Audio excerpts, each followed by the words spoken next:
Bonsoir, mesdames et messieurs. Bonsoir. Bonsoir. J'entends.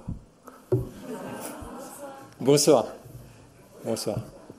Oui, c'est vrai que ici en France, l'hiver est déjà commencé.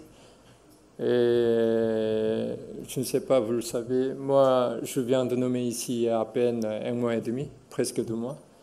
Et je ne suis pas encore tout à fait dans la vie française. Euh, de temps en temps, j'avais un peu mal à la tête, tout ça. C'est un peu de décalage d'oreille. Et puis, c'est le commencement de vieillissement, peut-être, de mon corps, mais pas encore moralement. Je suis encore jeune.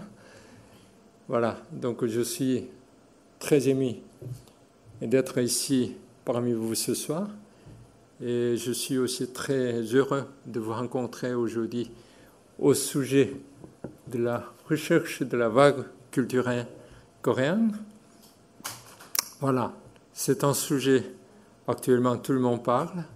Et c'est un sujet aussi que vous avez déjà abordé avec milliers de YouTube aussi. Mais c'est vrai que je ne suis pas un YouTube célèbre. Je ne suis ni conférencier professionnel. Par contre, j'avais un peu d'expérience à la faculté. J'étais professeur.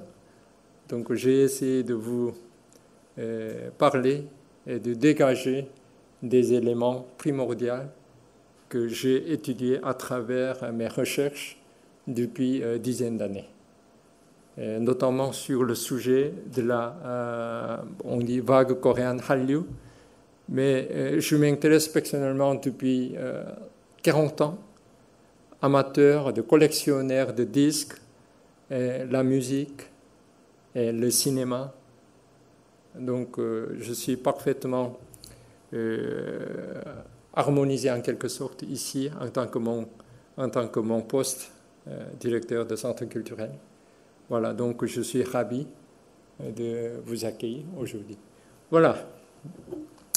Et avec le micro, peut-être vous entendez bien, mais est-ce que vous entendez bien? J'ai préparé un petit peu en 3 parties. D'abord, K-drama et divertissement, c'est-à-dire que le drama coréen, depuis quelques années, a connu un succès mondial, comme vous le savez, non seulement avec des plateformes comme Netflix ou Apple, mais le drama coréen a été toujours passionné des Coréens.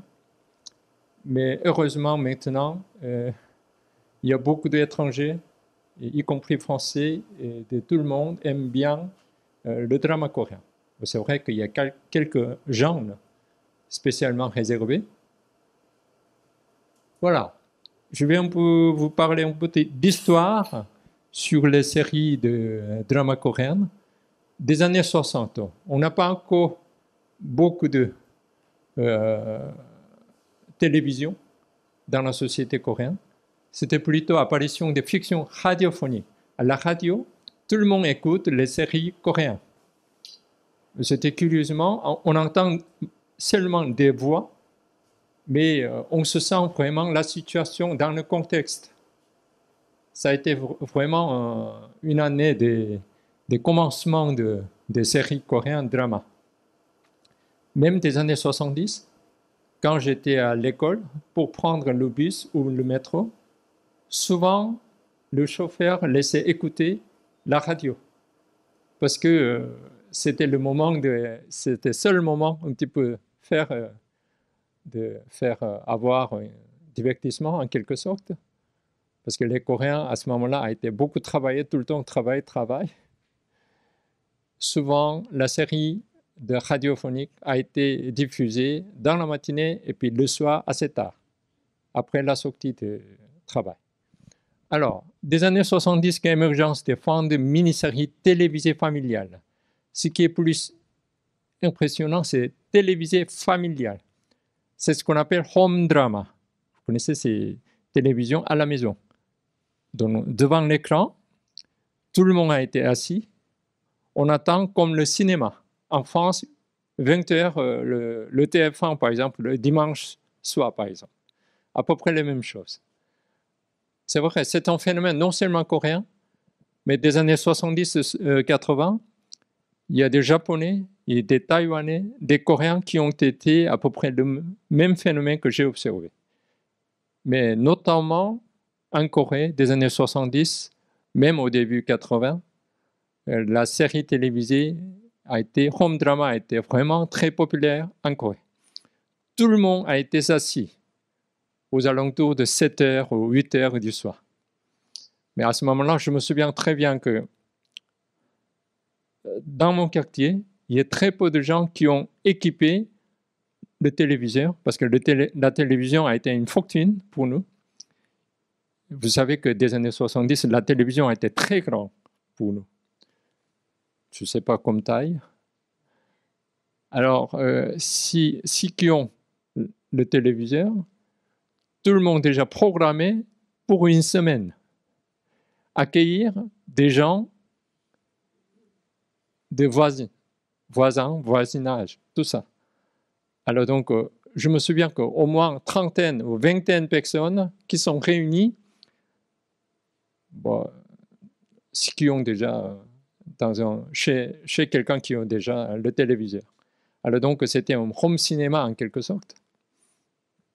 Alors, des années 60, déjà, non seulement télévisé, fiction radiophonique a été commencée, KBS, CBS, MBC, TBC sont des principaux, comme ici TF1, Antenne 2, FR3, à peu près équivalents. Alors, au fur et à mesure que les séries radiographiques gagnaient en popularité, et formation plus active des dramas, et puis plus grande abondance de séries radio a été vraiment... voilà. Des années 70, il y a des concurrences entre des dramas de la télé. Surtout la télévision TBC qui a disparu actuellement, malheureusement. Ça a été duré jusqu'à début 80. À partir de 80, a été submergé à KBS. C'est TBC, ça s'appelle Dongyang Bangsong, je pense, qui a été dans le groupe de Samsung actuel. Samsung qui a une propre agence de télécommunication et téléviseur. Et voilà. Et au début 80, il n'a pas pu maintenir. Pour des raisons, je vous parlerai ultérieurement. TBC a acquis une grande popularité, Mademoiselle Ashi, et KBS crée le syndrome de Yonggu. Yonggu, c'est un comédien, de Yoro. Et il y a des fortes concurrences, mais ce qui est plus important, c'était la réalisation, la qualité de la réalisation de storytelling, qui a commencé vraiment des contenus remarquables des années 70. Voilà, quelques exemplaires comme un film noir et blanc, et d'où ça me donne un souvenir très remarquant pour moi. Arrivée des programmes TV, un divertissement, chaud, et voilà, et la chance vient en souriant. Qui est-ce qui a traduit la chance vient en souriant? Mais c'était une bonne traduction, moi, je pense. Voilà, 웃으면 복이 와요. Ça veut dire que si on sourit, voilà, il y a la chance qui arrive. Voilà. Alors, à partir des années 80, c'est la promotion des médias audiovisuels, comme amélioration des moyens de réalisation des séries TV, qui bénéficient désormais d'un investissement stable, c'est-à-dire des multinationales, des grandes compagnies industrielles s'investissent vraiment dans la série télévisée. Par exemple, la série Moreshige, au milieu des années 94-95, 여명있는 동자, Eyes of Dawn. Au début, c'était un scénario de roman qui a été traduit, interprété en série télévisée. Et grande popularité quand même, Japon, Chine, Asie du Sud-Est. C'est le commencement en quelque sorte c'est l'ère de Hallyu, où la vague coréenne de drama a été au milieu des années 90. Voilà. C'est dû à un investissement stable. Voilà. À partir de 90, il y a un investissement vraiment stable à une amélioration de storytelling. C'est vraiment des scénarios qui est le premier en compte. Échelle d'exportation des contenus télévisés, ça commence. 185 millions US$, voilà, en 2010. Et 2015, 370 millions de dollars. C'est en pleine croissance avec un taux annuel moyen de 16 ou 17%. Alors, proportion absolue de K-drama, c'est 89%. Série coréenne des années 2000, c'est vraiment, c'est ce qu'on appelle dans la vague coréenne officielle. C'est ce qu'on veut voir, c'est Keolyanga, je ne sais pas comment prononcer en français. Et c'était surtout au Japon a été grand succès. Et en japonais, c'est Fuyu no Sonata en quelque sorte, sonata d'un hiver ou quelque sorte. Ouais. C'était Cheju et Bae Yong-joon qui a été l'acteur principal. Et il y a Daejangum en dessous, vous savez que Daejangum, ça c'est assez bien connu. 2003, non seulement ici en Europe, aux États-Unis, mais au Moyen-Orient, curieusement. Je ne sais pas pourquoi. Et puis il y a des Chumon et Pérez Ongoda. Bon, ça, ce sont des séries que déjà enregistrées un taux d'audience absolument magnifique. Et croissance de K-drama a été jumelée avec la croissance des plateformes Netflix et YouTube. C'est surtout à partir de 2015-2016 par là. Le public accède à un plus large choix de langues. Vous savez que déjà français est servi à Netflix, donc vous pouvez encore mieux d'entendre les contenus et voilà.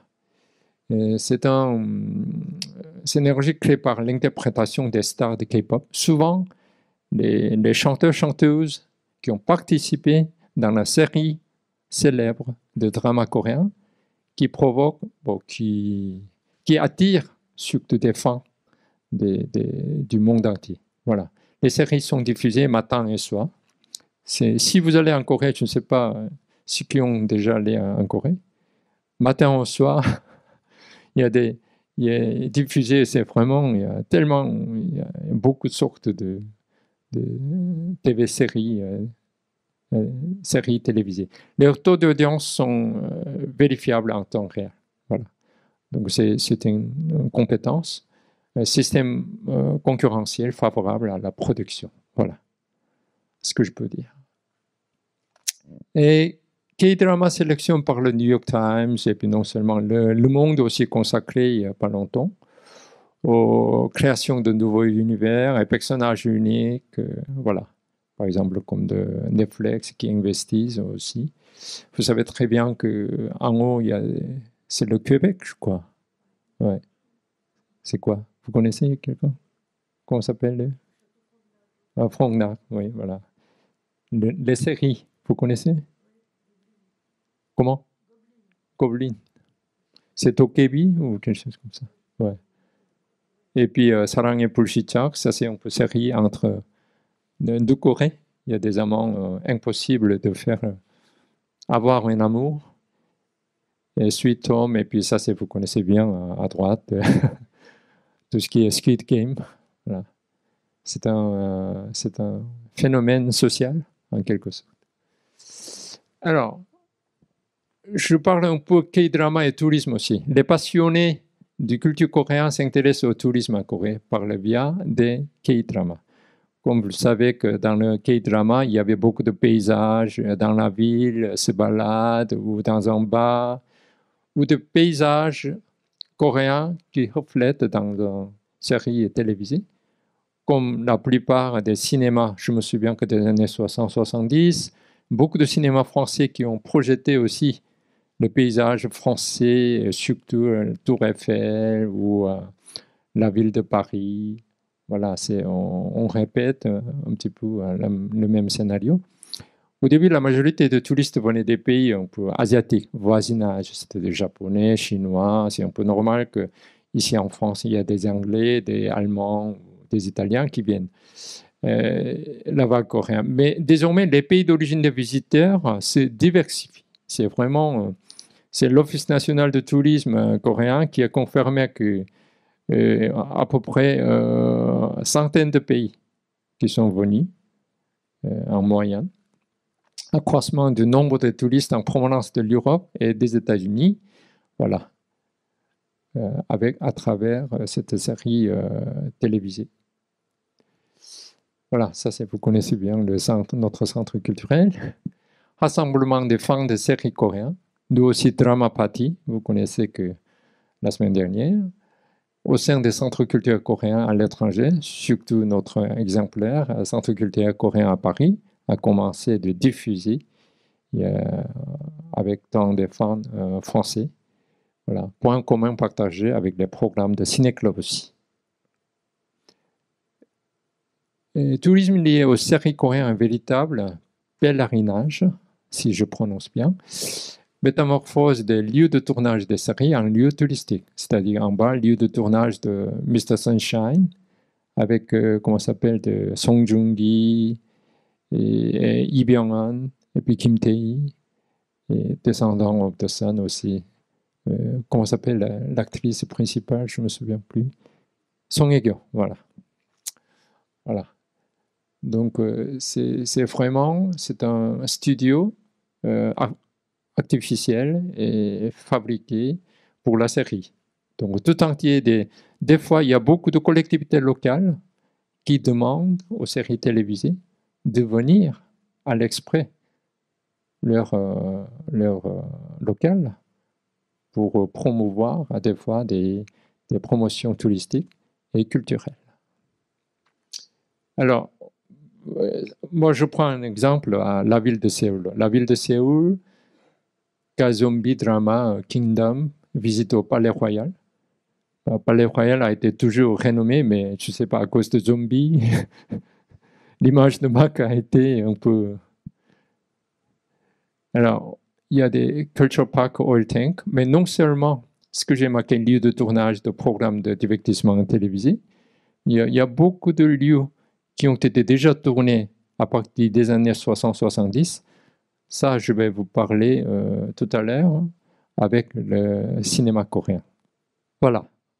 Bon, j'ai rapidement fait sur le drama coréen. Et maintenant, je vais aborder sur le sujet de K-cinéma. Le cinéma coréen, ça vous savez bien, depuis dizaines ou vingtaines d'années, le cinéma coréen, c'est vraiment fleuri, non seulement en Corée, mais également dans tout entier du monde. Alors, ici déjà, en France, depuis 20 ans, Festival de Cannes, non seulement Festival de Cannes, et Printemps de Nantes, Film Festival, il y a plusieurs films festivals français s'intéressent au cinéma coréen. Surtout, vous savez que Bong Joon-ho, qui a marqué dernièrement le Parasite du Grand Prix de Festival Cannes 2019, et puis Monsieur Lee Chang-dong et Hong Sang-soo, et qu'est-ce qu'il y a d'autre, Monsieur Kim Ki-dok, qui a été malheureusement décédé, nous quitté pas longtemps. Alors, mais le premier apogée, en quelque sorte, de cinéma coréen, c'était des années 50 et 60, à la fin de 50 ou 60. Comme vous savez bien, je ne sais pas, il y a des amateurs de cinéma. Néo-réalisme de cinéma italien a été florissé après la guerre, après la guerre, Deuxième Guerre mondiale, je pense, des années 50. Il y avait Michelangelo, Pasolini, ou il y en a, je ne sais pas quoi, Federico Fellini, tout ça qui ont été magnifiquement mis en œuvre des cinémas italiens. D'où aussi, après la guerre de Corée, des années, à peu près à la fin des années 50, l'industrie cinéma a été vraiment, pour le peuple coréen, c'est un essor et divertissement. Alors, réalisateurs célèbres de Yoo Hyun-mok, Shin Sang-ok et Kim Ki-young. Ce sont des trois grands noms que j'ai marqués. Il y avait tant d'autres, il y en a. Et si vous regardez déjà La Servante de Kim Ki-young, Aimless Bleed de Yoo Hyun-mok, 61. C'est un cinéma qui a été mélangé entre la critique sociale, mais aussi familiale aussi. Kim Ki-young a été La Servante, a été interprétée, je pense, récemment par Im Sang-soo, je crois. Ouais, La Servante. Acteurs et actrices renommés Shin Seung-il, Oh Meng-nan, Moon Hee, Kim Ji-mi, ce sont des grands noms. comme l'actrice équivalente des années 60, ici en France, Simone Signoret. C'est 50, c'est plutôt 40 ou 50, oui. Et voilà, déjà, 1960, 173 millions de spectateurs. C'est quand même assez remarquable. Et 3 fois plus qu'en 1961, 58 millions, mais 68, 173 millions. Et 200 films tournés chaque année. C'est vraiment, c'est fabrication, jour à jour. Et des fois, j'ai entendu dire qu'il y a un seul acteur célèbre qui tourne dans une seule journée de 3 films ou 4 films. Vous savez, c'était c'est un phénomène a été un peu banal à cette époque-là. Alors, des années 70, films socio-réalisés, il y a plusieurs personnages comme Hagil-cheong ou Imani. Pourquoi j'ai marqué? C'est un cinéma coréen qui reflète la société coréenne.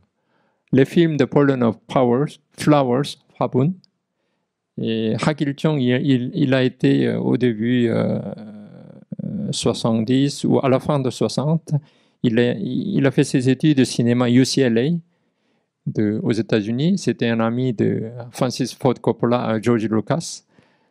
Lui, il est venu en Corée pour un petit peu différencier de cinéma coréen. Il a essayé de faire un nouveau cinéma. C'était le Hwabun et différent d'un des autres. Et puis Imani aussi, il commence à réaliser d'autres façons.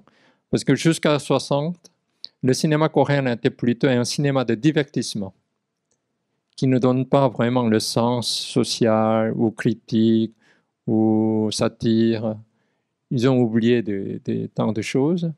Mais à partir de 70, avec ces réalisateurs que je vous ai cités, on commence à s'intéresser au problème social. Il y a des tensions entre des familles. Après la guerre de Corée, le problème de la génération. Voilà, c'est le commencement. Mais c'était aussi la pression de la censure. Vous savez que c'était la Corée orchestrée par général Park Chung-hee, qui a été un dictateur militaire des années 70. Donc, chaque cinéma était toujours, il y a quelque sorte de pression de la censure, c'est vrai. Et à cette époque-là, curieusement, l'Institut français à Séoul a doté, il y a une salle au sous-sol, c'était pas grande, c'était une salle qui s'appelle Salle Lumière. Moi-même, au début 80, j'étais fréquenté. Il y avait pas mal de cinéastes coréens qui ont fréquenté jusqu'à même des années 90. C'était un lieu de sociabilité entre des cinéastes. Vous savez que M. Park Chan-wook, vous savez bien que le cinéaste renommé actuellement, coréen, Old Boy, réalisateur d'Old Boy, et Bong Joon-ho aussi, il a été fréquenté souvent salle lumière de l'Institut français à Séoul. Voilà. D'où il y en a certaines influences du cinéma coréen peut-être parmi des cinéastes. Alors, nombre de films de divertissement, bien sûr, également produisent. Il est à noter que le film de divertissement produit jusqu'après le coup d'État militaire, c'est un Park Chung-hee qui a été fait en 71, faisait de manière très explicite la propagande du régime, en quelque sorte. Je ne sais pas si c'est comparable avec des films chiliens de l'Amérique du Sud ou des fois. Alors, L'Hôte de Sampo est un film coréen, investissement. C'est un film très, très beau cinéma. Mais c'était censuré. Il y a plusieurs parties qui ont été censurées. C'était une critique de la société. Le réalisateur essayait de faire une critique sociale. Alors, le gouvernement autoritaire n'autorise pas, en quelque sorte, de projeter directement. Alors, rôle important dans la promotion de la culture coréenne, exporté vers Hong Kong et l'Asie du Sud-Est. Vous savez que Jackie Chan, il a été acteur principal dans le cinéma coréen des années 70. C'était très curieux. Avant d'être un grand star, il a été un petit, en français, je ne sais pas, stuntman, c'est quoi Comment Cascadeur, voilà. Merci, monsieur. Cascadeur.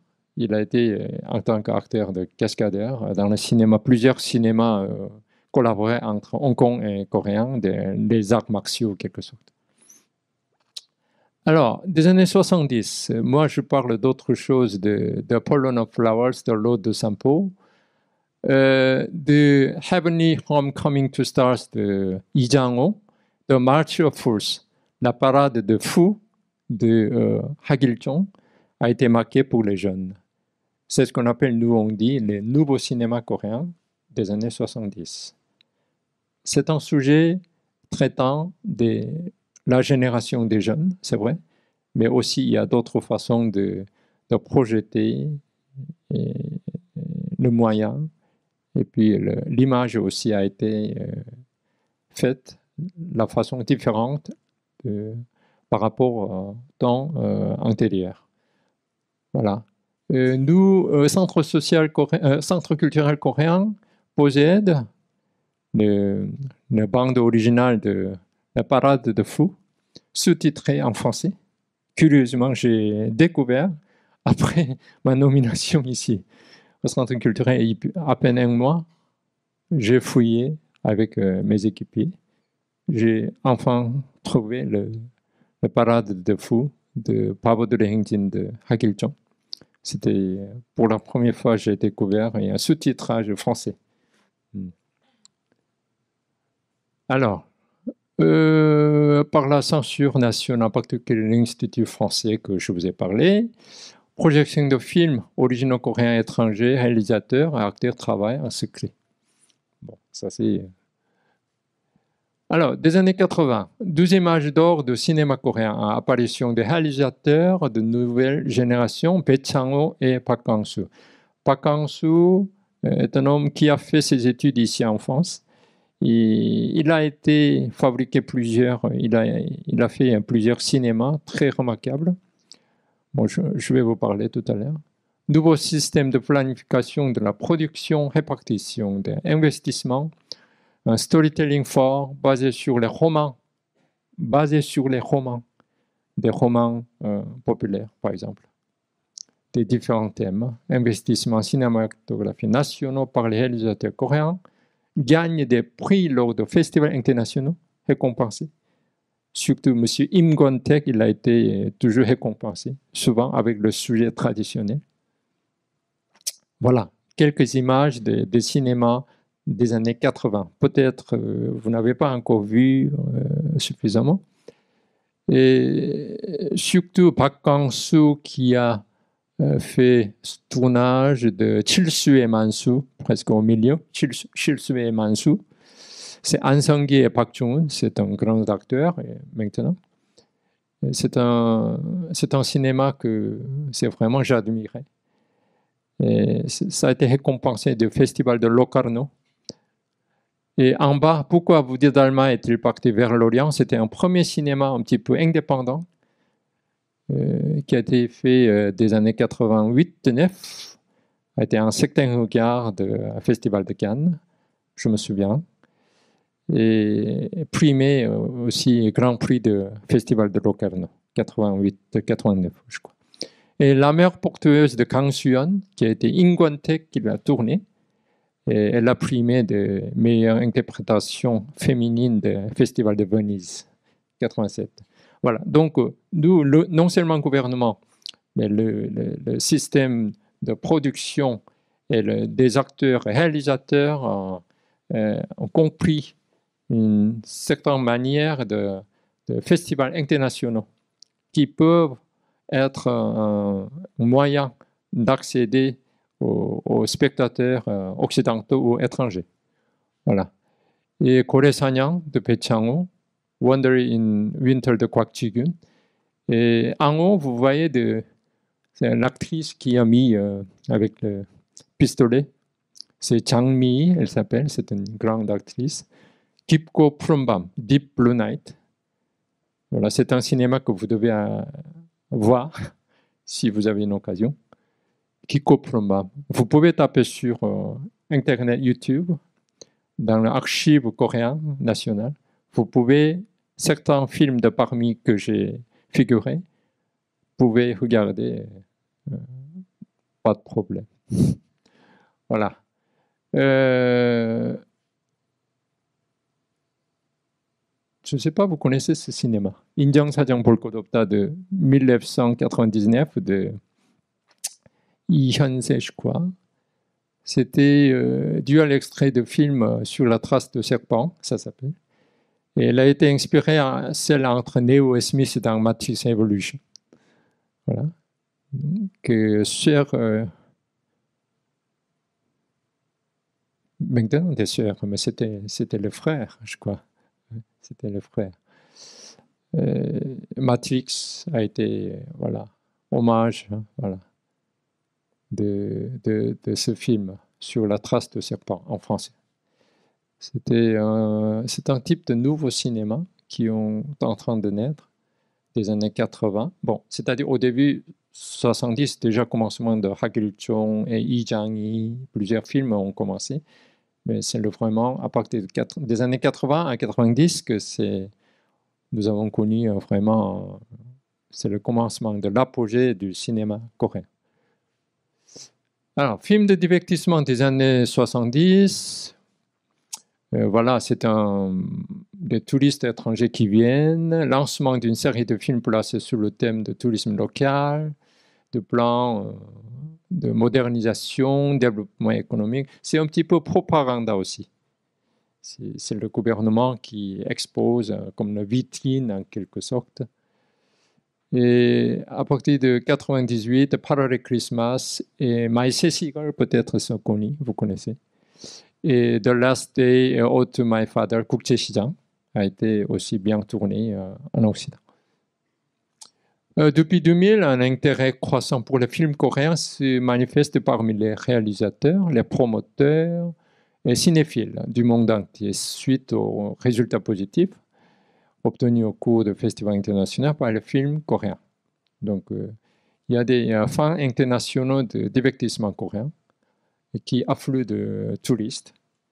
Et moi-même, souvent, il y a quelques années avant le Covid, quand je suis venu en France ou en Europe, chaque fois quand j'ai rencontré, il y a pas mal de jeunes qui m'ont demandé sur la question du cinéma coréen.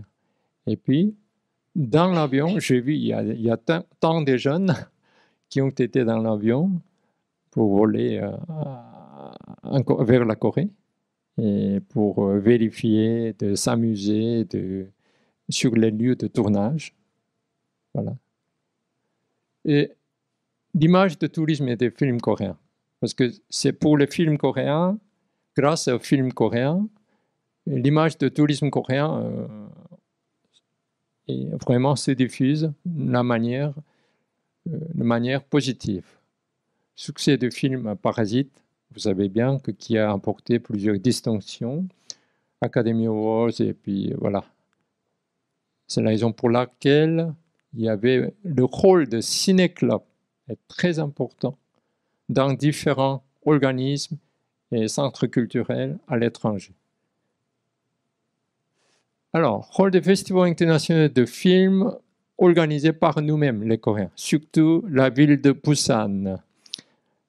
C'est un festival très bien connu. Et les festivals internationaux, lieux de tournage de films, sont des incubateurs et un fort impact sur les régions de Corée. La ville de Busan a été très fière d'avoir un festival de films international. La semaine dernière, moi-même, j'ai rencontré monsieur le maire de Busan qui a été venu ici parce que 2030, la ville de Busan a accueilli candidature d'exposition universelle.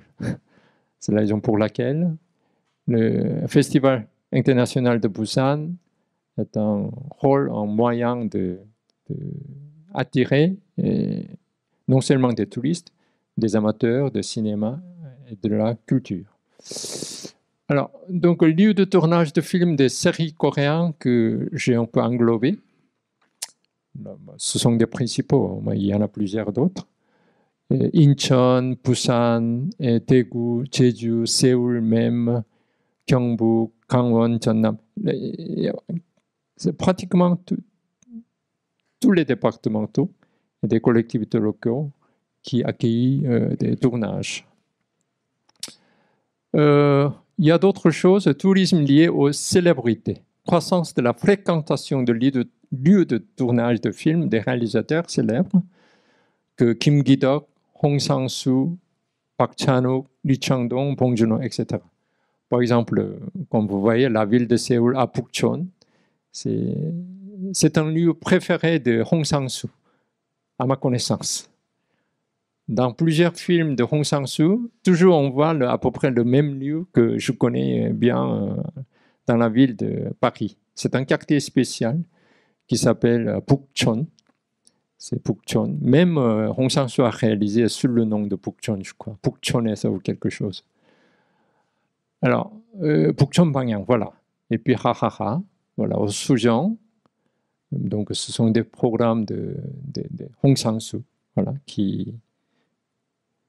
Et Parasite est le host de Bong Joon-ho, aussi Okja, Memories of Murder. Vous avez vu peut-être Memories of Murder, n'est-ce pas? Non, pas encore. Oui. Il a dit top. Voilà. Et il faudrait que on peut regarder sur le film de Bong Joon-ho, Memories of Murder. C'était réalisé en 2003, je pense, 2003-2004. C'était un film de thriller, mais non seulement thriller, c'est un film bien organisé, structuré par le scénario et mise en scène. Et puis la musique aussi. Ça, c'est vraiment harmonisé. L'un des premiers films que j'ai adoré de Bong Joon-ho, c'était The Memories of Murder. Il y a d'autres films que j'ai aimés aussi. C'est vraiment le premier film de Bong Joon-ho qui s'appelle Le Chien de Plandas. Plandas Seke. Voilà. Mais ça n'a pas diffusé en France. Mais c'est un film il y a 20 ans. C'était le premier film qu'il a réalisé. Alors donc, programme local de visite guidée narrative pour les cinéphiles.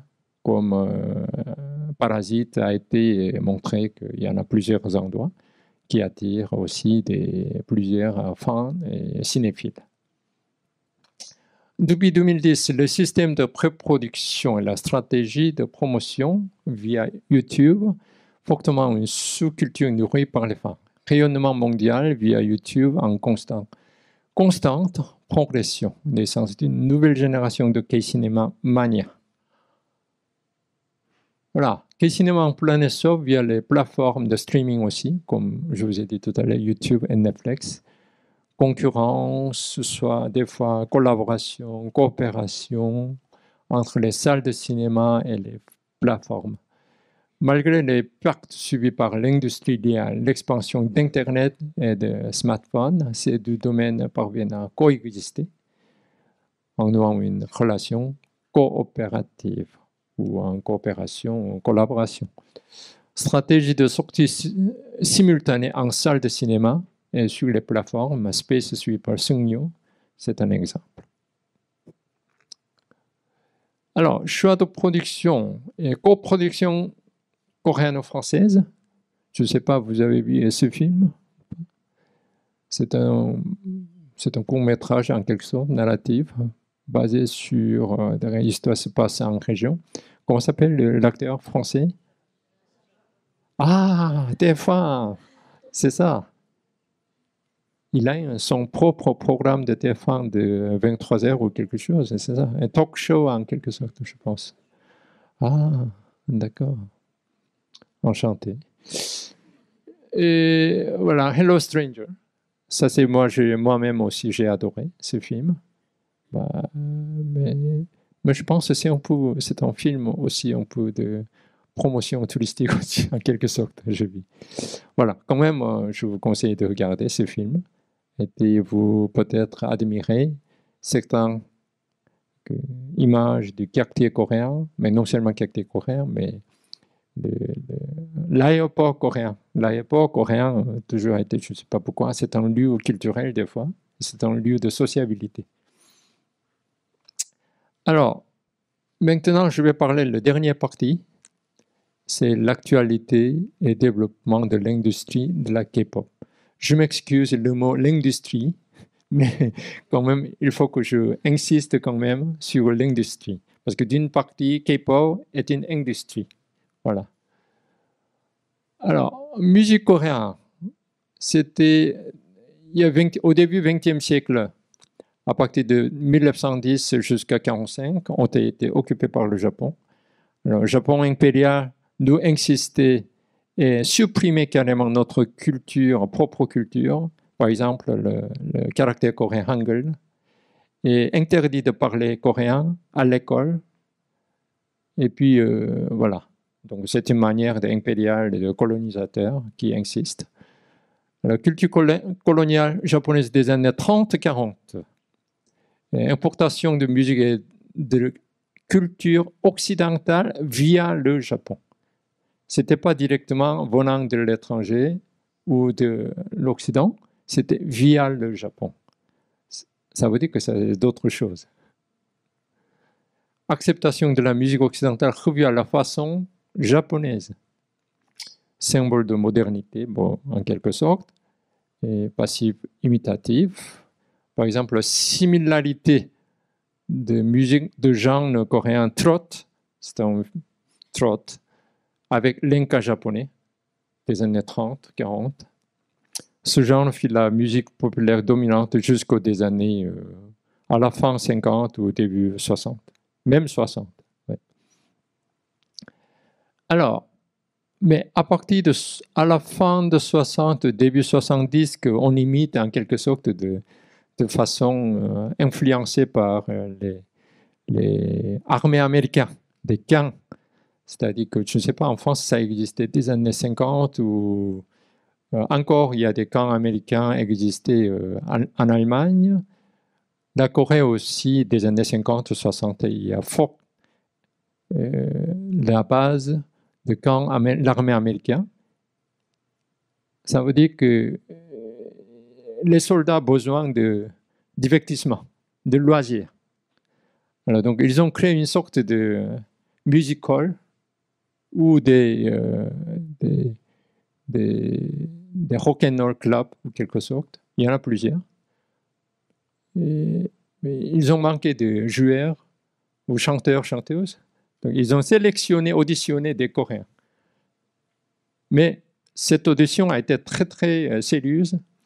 Il y a beaucoup de rockers ou chansonniers ou des chanteurs, chanteuses qui ont commencé leur carrière professionnelle à partir de la club américain. C'était à la fin de 60, début 70.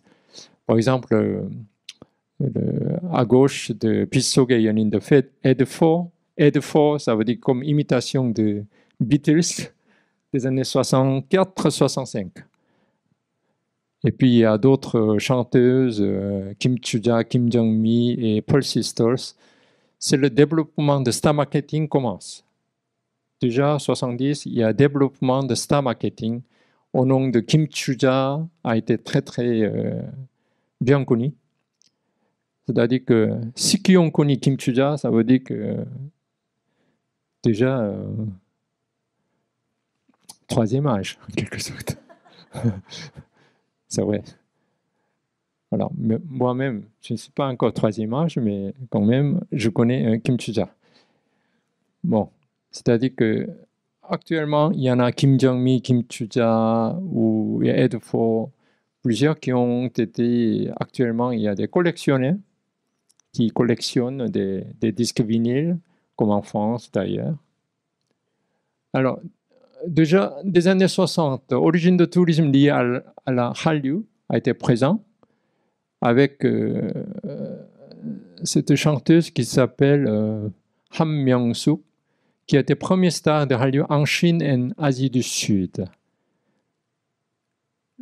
Une chanson particulièrement notée est The Boy in the Yellow Shirt. Donc, en français, garçon porté shirt jaune, c'est ça.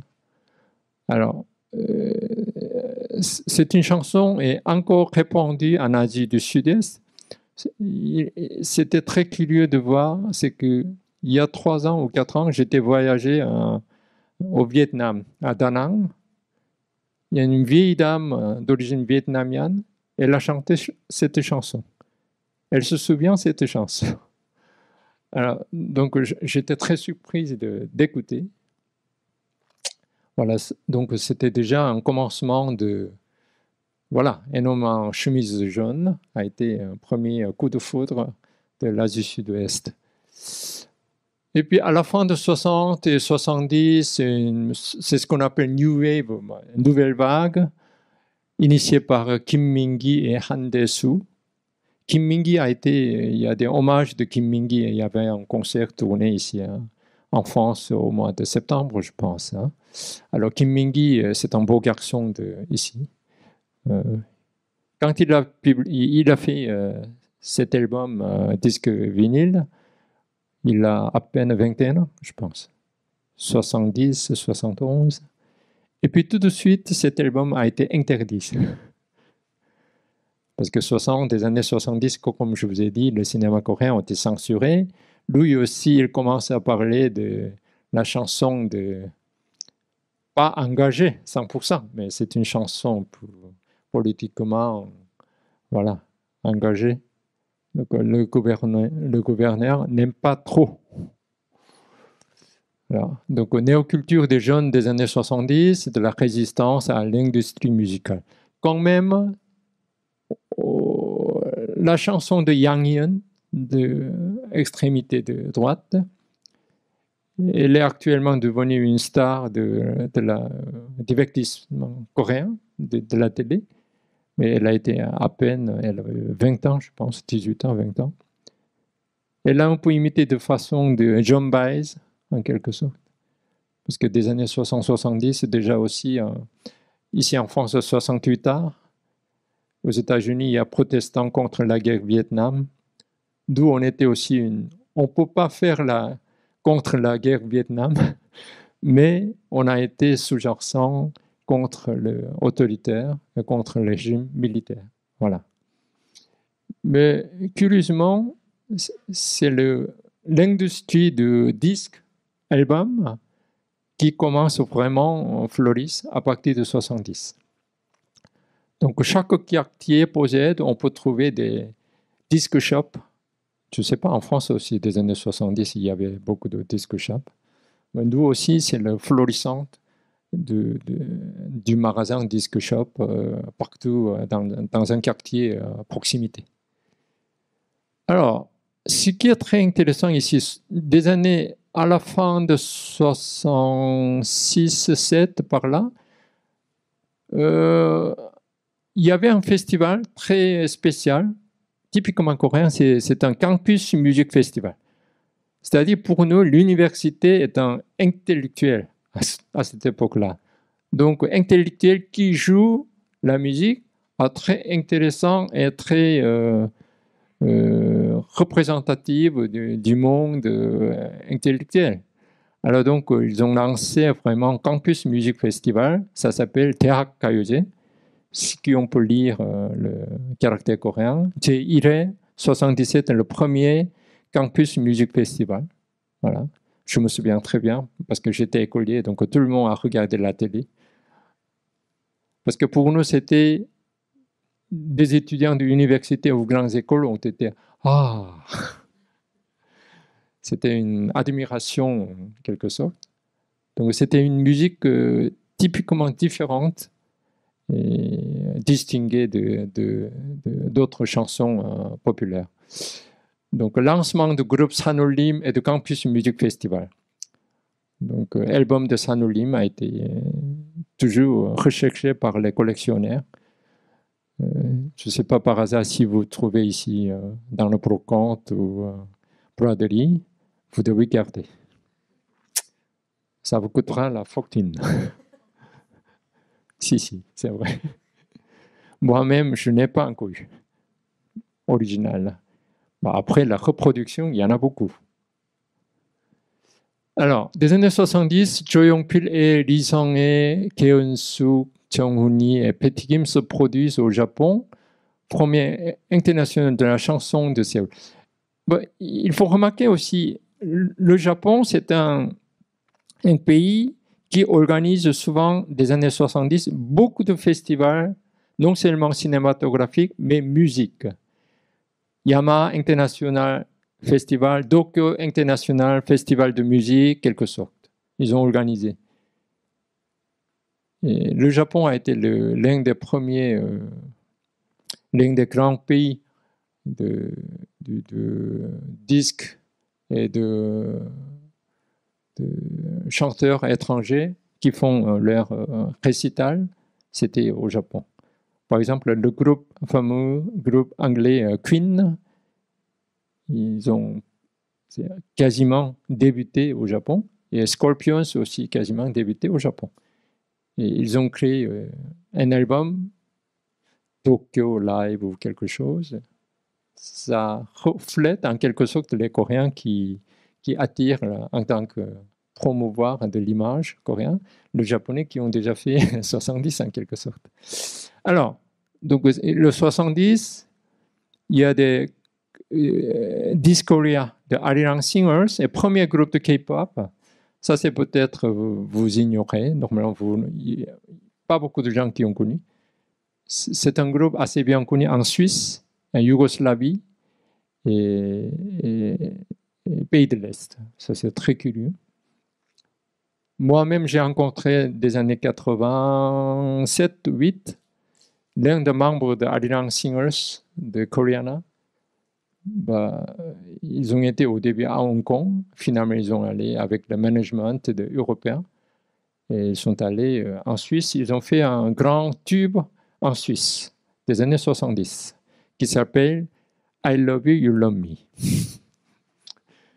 Et finalement, ils ont invité en tant que chanteur d'ouverture de cérémonie des Jeux Olympiques 88 à Séoul, Hand in Hand. Ça, peut-être quelqu'un qui se souvient, cet album. Hand in Hand, chanson officielle des Jeux Olympiques de Séoul 88. Voilà.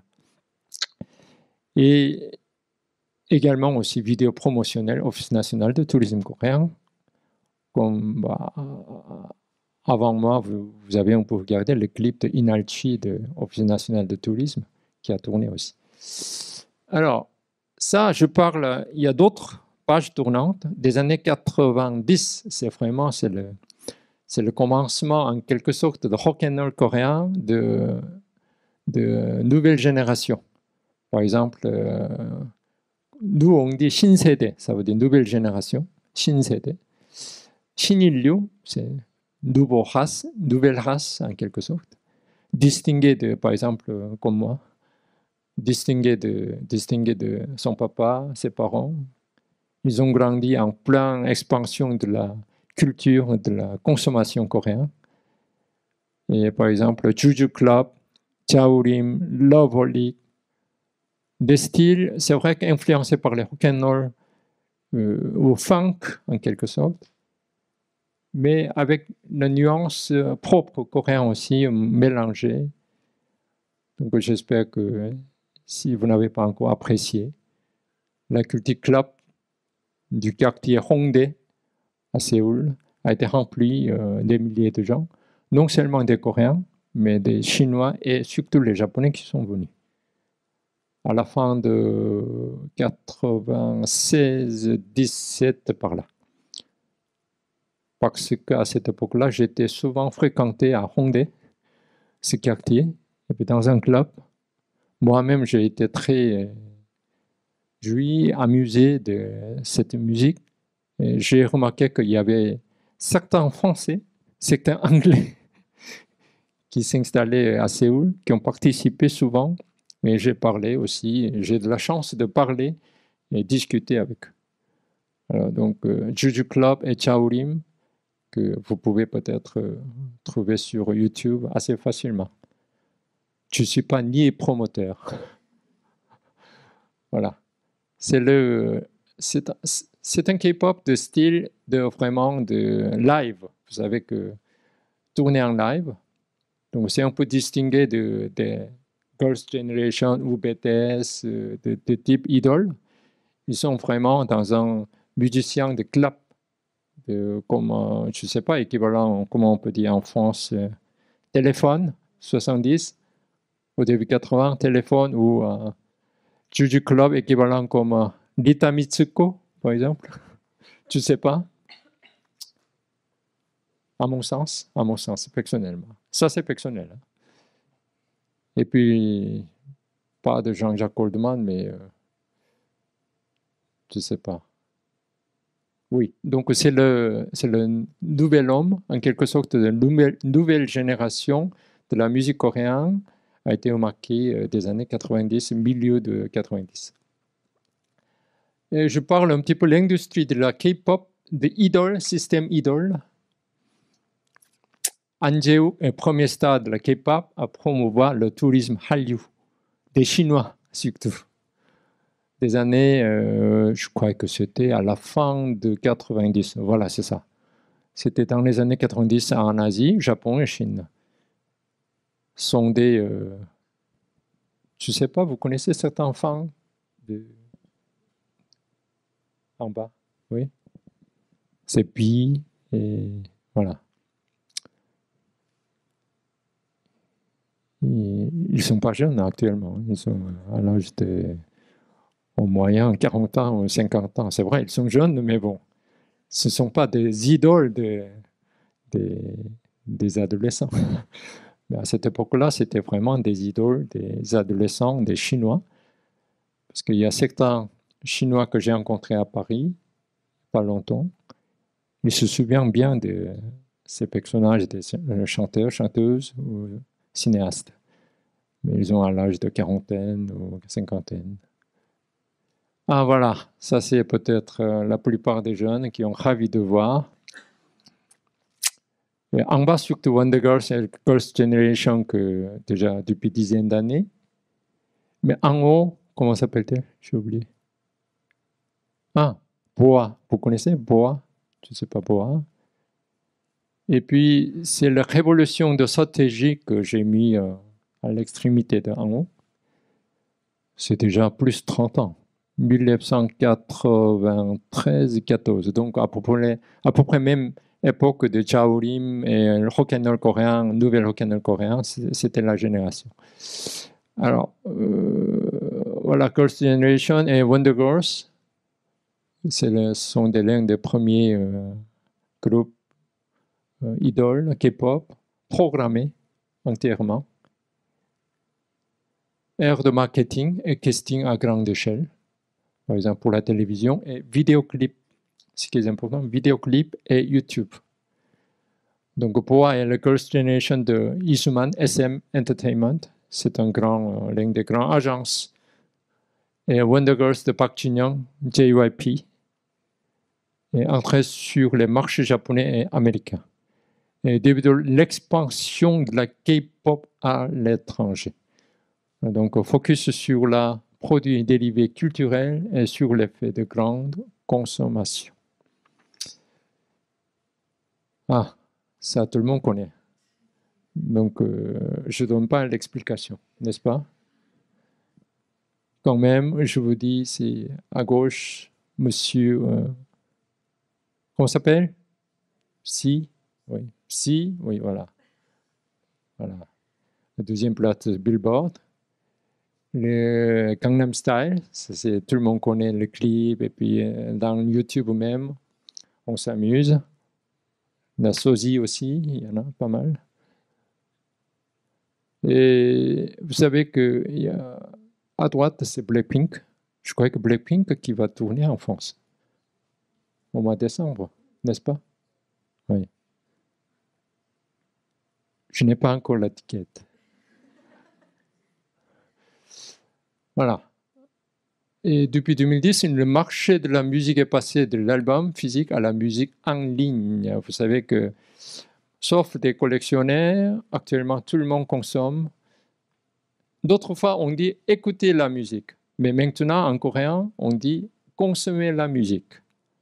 Voilà. Ce qui est un peu distinct. C'est vrai que toujours on est prêt d'écouter, s'amuser et un petit peu veut savoir le sens de l'humour, le sens des paroles, mais les Coréens de plus en plus, et puis des K-pop de plus en plus dérivés vers la musique en ligne et de consommation. Arrivée de colossaux labels discographiques, Girls' Generation.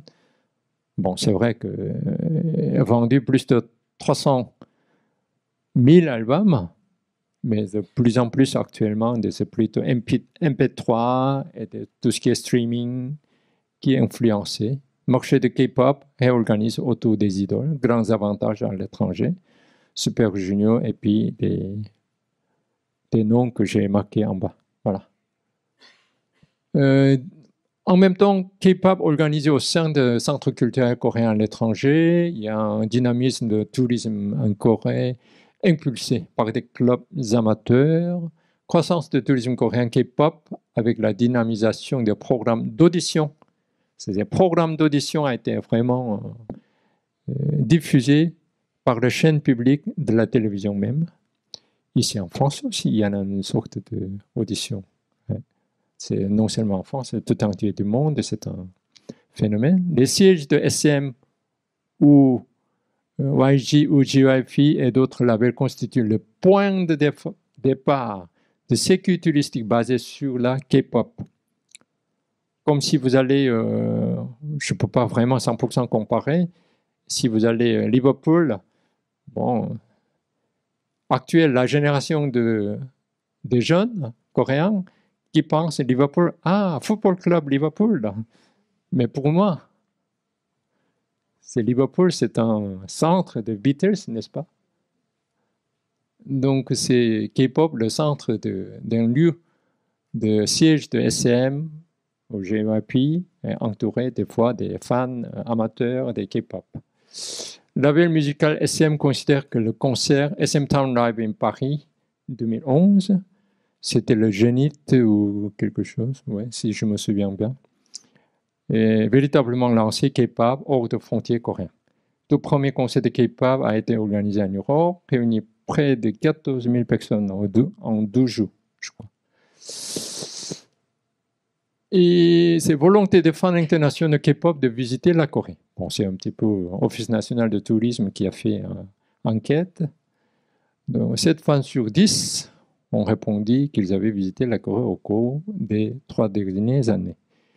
Intention de visiter la Corée à des fins touristiques. Voilà. Et puis des pays, on peut Mexique, même en Asie, Russe, Allemagne, Espagne, pas français. Mais en France aussi, je sais qu'il y a beaucoup d'amateurs de K-pop qui ont l'intention de visiter. Voilà. Ah, voilà, le fameux Dynamite de BTS. Voilà, BTS, ça, je vous laisse à regarder, c'est plutôt de vous expliquer. Parce que c'est un cas très particulier, même parmi les idoles ou des systèmes de K-pop coréens. Bon, il parle, ce groupe coréen composé de 7 membres, c'est BTS. Bon, c'est ce qu'on dit des fois, nouveau Beatles du XXIe siècle, des fois. Premier, le seul chanteur coréen à être en tête de Billboard. Bon, ça c'est un immense succès. Et environ 20 millions d'albums vendus dans le monde. Ça c'est énorme. Et participation dynamique à des activités sociales, caritatives, grâce à l'aide de son fandom appelé ARMY, c'est ça? ARMY en France aussi, ça existe, je crois, ouais. Voilà. Donc, les performances, produits dérivés et toute l'industrie de la musique basée sur ce groupe sont les symboles les plus éclatants de ce qui fait le K-pop et le divertissement coréen sur le plan mondial.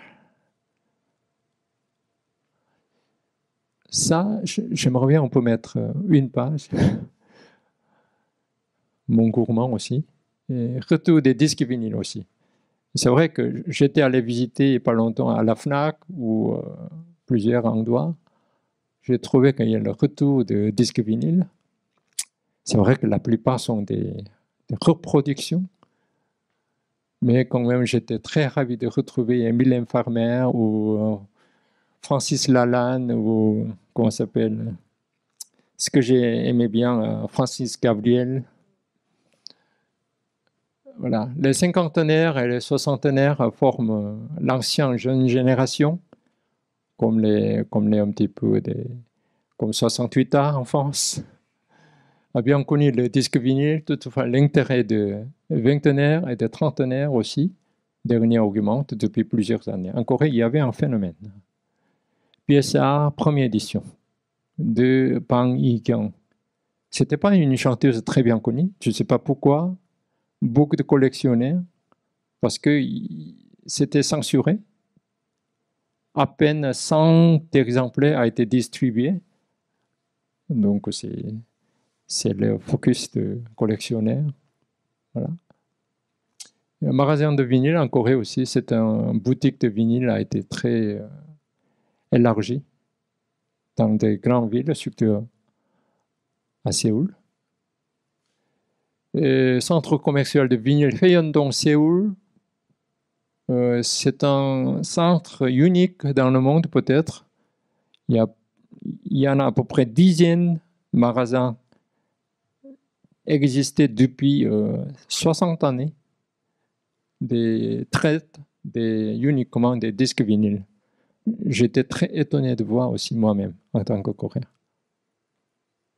En France, peut-être si vous allez de Saint-Ouen ou Vanves, quelque chose de brocante, vide-grenier, oui, on peut trouver. Mais en France, je ne me souviens pas très bien, il y avait un centre vraiment uniquement réservé au disque vinyle. Uniquement. La nouvelle expérience culturelle au bas à disque vinyle. Ça aussi, une sorte de nouvelle culture. Il y a d'autres choses, c'est que outils culturels, tourisme local, par exemple, Kim Gang-sok, de Soyangang, rivière Soyang de Chuncheon, fruit de la musique à Busan. Il mémorise aussi des chanteurs, chanteuses. Et ça, c'est Bangtan-to, c'est BTS, qui donnent leur, voilà, la ville natale. Aussi, c'est un BTS a une fois visité une ville ou un village, ça devient tout de suite un lieu renommé ou réputé ou toujours projeté par le média. C'est ça, surtout à Tamyang. Une fois l'un des membres de BTS a visité à Tamyang, tout d'un coup ce lieu est devenu SNS, un lieu de, en anglais, hot place.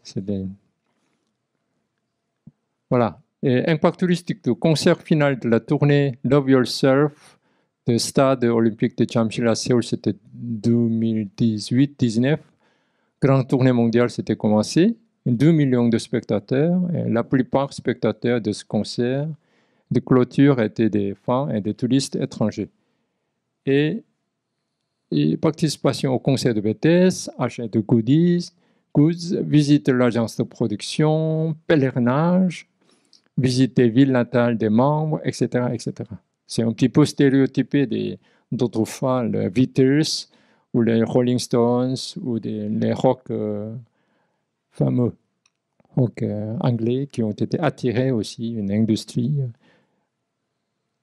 Un nombre croissant de touristes étrangers est prêt à se rendre en Corée pour vivre d'autres expériences en dehors des concerts. Voilà.